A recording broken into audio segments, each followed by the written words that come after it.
Hello everyone, कैसे आप सभी लोग। द पॉलिटिकल मास्टर में आप सभी का स्वागत है। आज हम डिस्कस करने वाले दोस्तों एक बहुत ही इंपॉर्टेंट टॉपिक पर, जिसको आप दोस्तों अभी तक लगातार तमाम न्यूज चैनल, तमाम मीडिया को आप देख रहे हैं कि किस प्रकार से रूस और यूक्रेन में एक जंग छिड़ी हुई है, जिसको पूरी दुनिया जो है तीसरे विश्व युद्ध के रूप में देख रही है। तो क्या ये जो तीसरा विश्व युद्ध है ये हो जाएगा? क्या इस पर लगाम लगा पाएगी दुनिया, या दुनिया के तमाम जो देश हैं फिर वो दो गुटों में बढ़कर युद्ध में शामिल हो सकते हैं?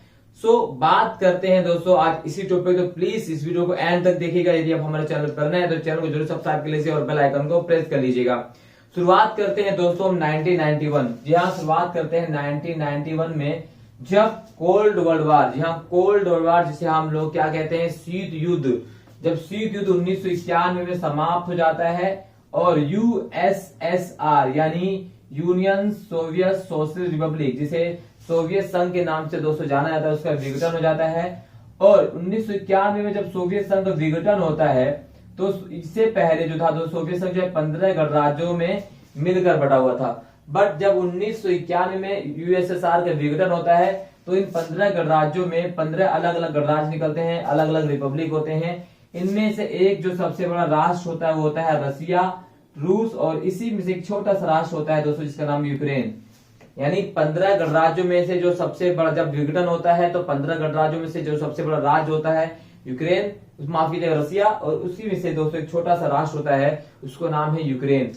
अब सवाल ये उठता है कि आखिर रसिया और यूक्रेन में ये युद्ध, ये जंग क्यों चल रही है? आखिर रसिया जो है यूक्रेन पर कब्जा क्यों करना चाहता है? इसको समझने से पहले दोस्तों हमें जानना होगा कि ये यूक्रेन देश क्या कभी स्वतंत्र था? ये यूक्रेन का मुद्दा क्या है दोस्तों? तो जानने से पहले हम बात करते हैं दोस्तों सबसे पहले 1921 ईस्वी में, या 1921 में दोस्तों यूक्रेन की अगर हम बात करें तो यूक्रेन में यहाँ पर जो है रेड आर्मी, जी हाँ जो लेनिन की रेड आर्मी ने यूक्रेन पर कब्जा कर लिया था, या लेनिन की रेड आर्मी ने यूक्रेन पर कब्जा कर लिया था। और 1922 में दुनिया के सामने दोस्तों यूएसएसआर की स्थापना की जाती। कब? 1922 ईस्वी में।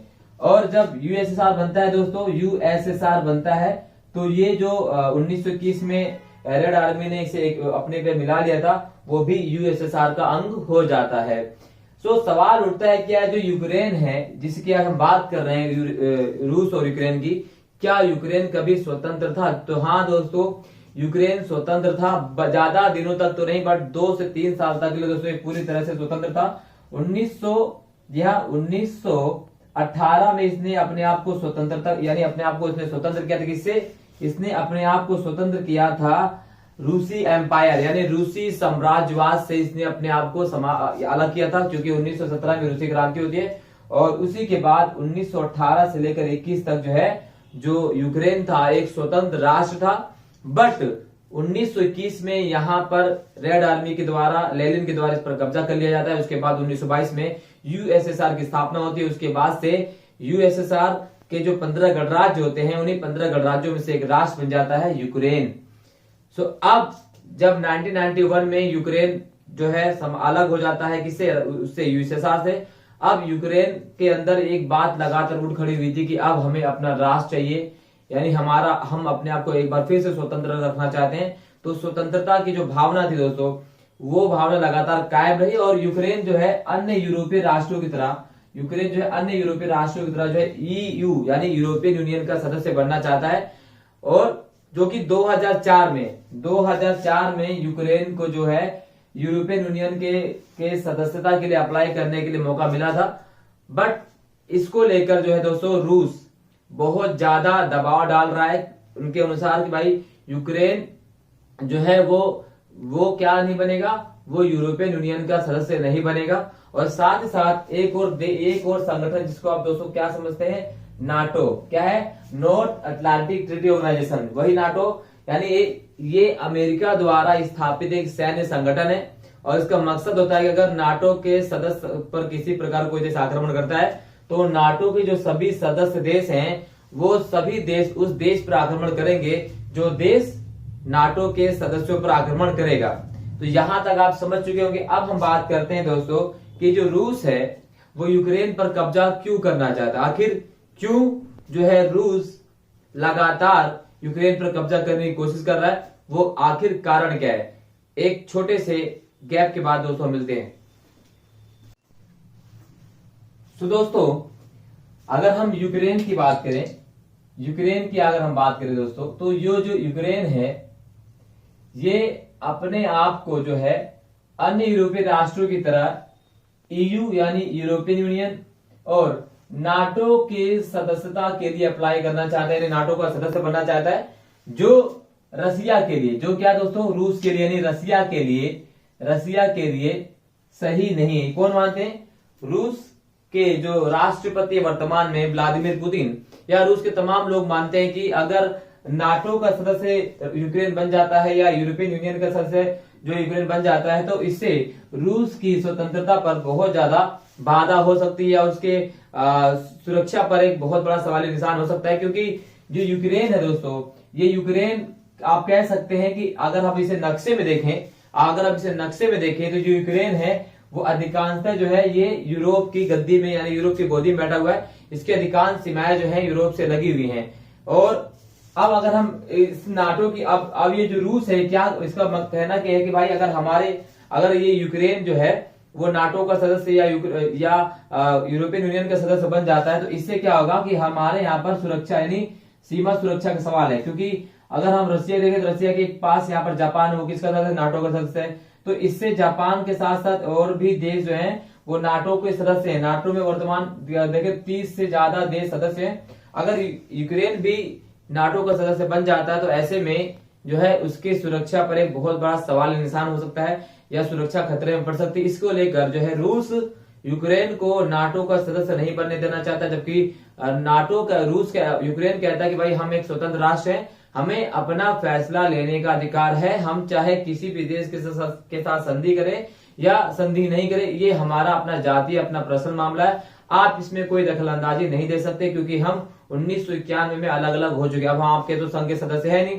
बट रूस चाहता है कि रूस, अगर हम बात करें वर्तमान परिदृश्य में, जो रूस के राष्ट्रपति हैं व्लादिमीर पुतिन, वो बहुत ताकतवर नेता हैं।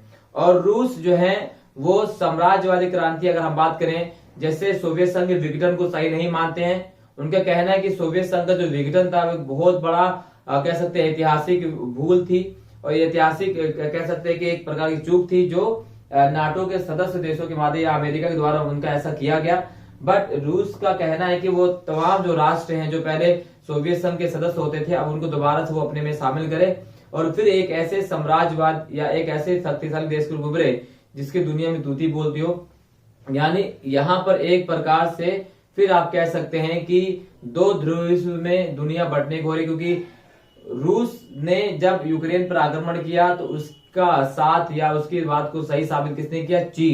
चाइना। यानी यहाँ पर अब दुनिया फिर से 202 ध्रुवीय गुटों में बंटने की संभावना दिखाई जा रही, जो 1991 में समाप्त हो गया था। तो ऐसे में अब समस्या यह है कि दुनिया में शक्तिशाली वर्चस्व की स्थापना की बात की जा रही है कि अब ज्यादा शक्तिशाली कौन होगा, रूस होगा या अमेरिका होगा या अन्य देश होंगे। क्योंकि जो अमेरिका है वो अपने नाटो का विस्तार करना चाहता है, वो धीरे धीरे तमाम जो कंट्री हैं, जैसे अगर हम यूएसएसआर की बात करें, जब यूएसएसआर का विघटन होता है तो इसमें जो अधिकांश कंट्री थी जैसे बेलारूस, लताविया, इस्टोनिया, ठीक है, और अगर हम बात करें इसमें इस्टोनिया, लताविया, लिथुआनिया, ये जो बाल्टिक देश हैं ये तो नाटो के सदस्य हैं ही। साथ ही साथ अगर बात करें तो अन्य राष्ट्रों को भी जो है नाटो का सदस्य बनने के लिए लगातार प्रोत्साहित किया जा रहा है, जो कि रूस अपने आप रूस इसे गलत मानता है। तो यहाँ पर कह सकते हैं कि एक प्रकार से एक वर्चस्व की बात की है, वर्चस्व की लड़ाई की बात चल रही है। तो ऐसे में अब इससे पहले अगर हम बात करें रसिया द्वारा जो है, रसिया ने यूक्रेन के दो सेपरेट कह सकते हैं यूक्रेन के जो दो ऐसे राष्ट्र हैं या ऐसे शहर जिसे हम कह सकते हैं जिसका नाम है डोनेट्स्क एंड लुहान्स्क, इन दोनों राष्ट्रों को रसिया ने क्या कर दिया है? स्वतंत्र घोषित कर दिया है। अब इनका कहना है कि ये जो है स्वतंत्र रिपब्लिक है, ये एक स्वतंत्र राज्य है, ये किसी भी देश के साथ मिल सकते हैं। और यहाँ पर रसिया ने अपने सैनिकों को भी भेज दिया और यहाँ के जो लोग हैं सेपरेटिस्ट हैं, यानी ये लोग अपने आप को रसियन मानते हैं, रसिया के सोचते हैं कि क्योंकि अगर इनके ओरिजिन की बात करें, मूल की बात करें, तो मूल तो दोस्तों क्या है, रूस के ही है। और अगर ब्रिटेन होता तो अलग अलग हो जाते हैं, उससे पहले तो एक ही हुआ करते थे ना। तो ये भी लोग जो है अपने आप को रशियन मानते हैं। और इवन रूस के द्वारा यहाँ के कम से कम 8 से 9 लाख लोगों को जो है रूसी पासपोर्ट भी दे दिए गए। और यहाँ की अधिकांश जो जनता है रूस से मिलना चाहती है, और इसीलिए रूस ने इसको अपने आप से क्या, इसको स्वतंत्र घोषित कर दिया।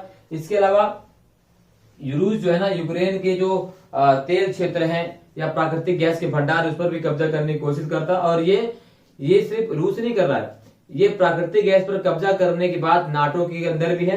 क्योंकि नाटो के जो सदस्य हैं वो मेन अमेरिका ही, तो अमेरिका चाहता है कि अगर यूक्रेन नाटो का सदस्य बन जाता है तो ऐसे में अस्थायी या अप्रत्यक्ष रूप से जो है यूक्रेन के जो प्राकृतिक गैस भंडार हैं वो किसके अधिकार में आ जाएंगे, अमेरिका के अधिकार में आ जाएंगे। क्योंकि यहाँ यूक्रेन के निचले हिस्से की अगर हम बात करें तो बहुत ज्यादा प्राकृतिक गैस का भंडार है, जो यूक्रेन जो है यूरोपीय रास्ते के माध्यम से अन्य देशों को सप्लाई करता है। तो बात यहाँ पर सिर्फ यह है दोस्तों कि फिर से एक प्रकार से लड़ाई की इस बात ही चल रही है कि अब सर्वशक्तिशाली कौन, अमेरिका या रूस। अमेरिका नाटो की सदस्य की संख्या के माध्यम से जो है अपने सदस्यों का विस्तार कर रहा है। यूरोपियन यूनियन भी इसमें एक शामिल है। उधर सोवियत संघ की अगर माफ कीजिएगा, रूस की अगर हम बात करें तो दोबारा से वो अपने साम्राज्यवादी नीतियों का प्रसार कर रहा है। क्योंकि इससे पहले 2004 में जो है रूस के द्वारा एक और क्रीमिया पर अधिकार कर लिया गया और अन्य राज्यों पर धीरे धीरे वो अधिकार करने की कोशिश कर रहा। वो चाहता है एक दोबारा फिर से 1991 से पहले वाला यूएसएसआर को स्थापित किया जा सके। अगर दुनिया ने रूस को नहीं रोका तो ये स्थिति और आगे बढ़ती जाएगी। यहां पर 3 चीज हो सकती हैं। अगर नाटो जो है यूक्रेन की मदद करता है, बहरहाल तो नाटो यूक्रेन की मदद तो करेगा नहीं, क्योंकि नाटो का सदस्य अभी यूक्रेन है नहीं, अभी बनने वाला था बट अभी है नहीं। तो ऐसे में नाटो जो है यूक्रेन का मदद तो करने वाला नहीं है। इधर दुनिया के तमाम जो राष्ट्र हैं वो यूक्रेन को सैनिक सहायता दे रहे हैं, बट प्रत्यक्ष रूप से कोई मदद नहीं कर रहा, अप्रत्यक्ष रूप से मदद कर रहा है। तो क्या ऐसे में जब ये यूक्रेन में रशिया द्वारा पूरी तरह से आक्रमण कर दिया गया है, अब एक तरफ रूस कह रहा है कि हम यूक्रेन को कब्जा नहीं करना चाहते हैं, हम वहां की सत्ता को बस बदलना चाहते हैं, बट दूसरी तरफ जो है रूस लगातार आक्रमण किए जा रहा है। तो ऐसे में पूरी संभावना जताई जा रही है कि हो सकता है अगर ये हिंसा, अगर ये युद्ध कुछ 1-2 दिन के अंदर नहीं रुकता तो पूरी तरह से रूस का यूक्रेन पर कब्जा हो सकता है, या यूक्रेन का रूस में विलय किया जा सकता है। तो देखते हैं दोस्तों क्या होता है, क्या दुनिया इस बार फिर से युद्ध में अपने आप को झोंक देती है। अगर नाटो द्वारा रूस पर आक्रमण किया गया तो वास्तव में ये थर्ड वर्ल्ड वॉर हो सकता है। बट अभी तक किसी प्रकार से यूक्रेन को किसी भी देश ने प्रत्यक्ष रूप से मदद नहीं की है, और अगर मदद की है तो केवल और केवल अप्रत्यक्ष रूप से। हालांकि दुनिया ने रूसी संपत्ति को, या यूरोपियन यूनियन ने भी रूस की संपत्ति को जब्त कर लिया है। तमाम राष्ट्रों द्वारा या तमाम संघों द्वारा जो है रूस पर प्रतिबंध लगाए जा रहे हैं, बट आर्थिक प्रतिबंध काफी नहीं है रूस को रोकने के लिए, क्योंकि रूस इससे पहले बहुत कुछ कर चुका है, लगातार देशों को कब्जा कर चुका है। तो ऐसे में जंग अब जो है दोस्तों बात बन चुकी है किसकी, अपने सॉवरेनिटी की या अपने ताकत दिखाने की। अब देखते हैं कि अमेरिका क्या होता है या अमेरिका की क्या राय होती है, अमेरिका क्या करता है। क्योंकि अभी तक अमेरिका ने रूस से 2-2 हाथ करने से मना कर दिया, क्योंकि अमेरिका का कहना है कि अगर जो बाइडेन कहते हैं कि अगर रूस और अमेरिका में गोलाबारी होती तो ये तीसरे वर्ल्ड वॉर की शुरुआत होगी। अब देखते हैं, अभी तक तो अमेरिका द्वारा किसी प्रकार की कोई मदद रूसी सैनिकों, मान लीजिए यूक्रेन सैनिकों के लिए नहीं की गई। हालांकि नाटो ने कुछ जो है अपने सैनिक भेजे हैं, बट वो पूरी तरह से पर्याप्त नहीं है। और दूसरी तरफ जो यूक्रेन की जनता है वो भी पूरी तरह से कमर कस चुकी है एक स्वतंत्र राष्ट्र के लिए। वो नहीं चाहती कि हम दोबारा से साम्राज्यवादी शक्तियों के संगठन में फंसे, हमें एक अलग स्वतंत्र राष्ट्र की बात चाहिए। यही स्थिति लगातार बनी हुई दोस्तों। इस वीडियो पर आपकी क्या राय, आपको पसंद आई तो लाइक जरूर कीजिए, शेयर जरूर कीजिए, कमेंट जरूर कीजिएगा। बहुत बहुत धन्यवाद दोस्तों। और हम सब प्रार्थना करते हैं कि युद्ध रुक जाए, क्योंकि युद्ध से कभी किसी का भला नहीं हुआ है। युद्ध हमेशा ही एक प्रकार की दोस्तों कह सकते हैं हिंसक या भावना ही लेकर आता है। और आपने दुनिया में जितने भी युद्ध देखे हैं सभी का जो विनाश का कारण है वो युद्ध ही है। युद्ध से कभी कुछ भला नहीं, तो ना ही हमें कोशिश करना चाहिए जल्द से जल्द जो युद्ध समाप्त हो जाए, शांति स्थापित हो और अपने अपने सीमाओं को लोग रक्षा कर सके। बहुत बहुत धन्यवाद दोस्तों, जय हिंद।